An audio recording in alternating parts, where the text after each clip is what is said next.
Well, with the outstanding weather we've been receiving so far this fall, I can't even believe the temperatures that we're getting. We got to thank Phil for that. It's time to talk fishing. Jason Matady is our fishing expert. Jason, thanks for coming in. Thanks for giving me these toys to play with. Anytime. Fish are still biting this time of year. You know what really is the exciting time about fall is it is buffet time. The fish are feeding heavily as the water cools off eventually to when we get ice. And with the kind of weather we're getting, who knows when we're going to get ice. So yeah, that's right. There's lots of great shore and boat activity heading into the weekend here that you need to take advantage of. When it's 20 degrees, we're not talking ice fishing, we're talking shore fish. That's right. What are we fishing for? Well, you know, the easiest quarry on the list here is northern pike. And we're talking big northern pike. I mean, pike are always accommodating to the angler. Let's call it that.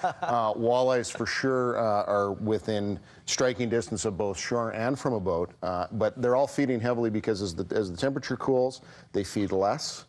You know, they're cold water, so their bodies literally go the temperature of the water. So they're trying to feed up as much as they can before winter. And throwing those crankbait, those minnow baits at them is by far the best way to get started in locating them and seeing what they're going to bite on. You brought hooks with you. I love the 5 of diamonds, but that's probably not what we're going to gravitate towards to start. Well, you know, and we brought out the 5 of diamonds. In the break, you said, you got the 5 of diamonds, and I get it. That's a staple. And it is. Daryl's staple. It's my go-to. Yeah, exactly. But one of the things that I like the most, which is just as easy, quite frankly, to fish is the 5 of diamonds. I mean, you throw it and retrieve it, or cast it and troll it behind the boat, are these crankbaits, these Rapala crankbaits.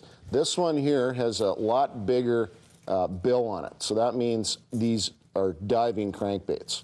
And this one has a smaller one, so this one is a little bit more on the surface. So think of it this way. This one, if you're trolling or casting it, it'll go about 0 to 5 feet. This one will go about 5 to 9, 10 feet down.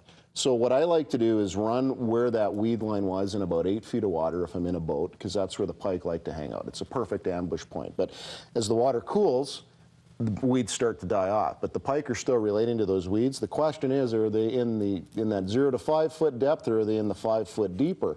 Run it shallow, run it deep, on either side of the boat, and whichever one you get a strike on, that's the one I'm going to use. That's how we're figuring out which way to go. And if you want something a little bit bigger, I guess we'll go down the line. Yeah, and I mean, I use this a lot for pike, for big pike. You get started, you get a lot of walleye, and you get some big pike too, you know, with the smaller crankbait here by Rapala.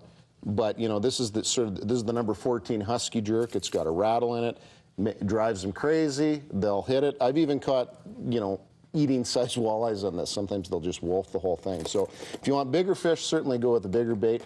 But you know, to get you started on most lakes around the province, starting smaller isn't a bad idea. And you know, again, if you got 3 anglers in the boat, try that, and see which one's going to work. You spoke a lot about pike, but what else is biting this time of year?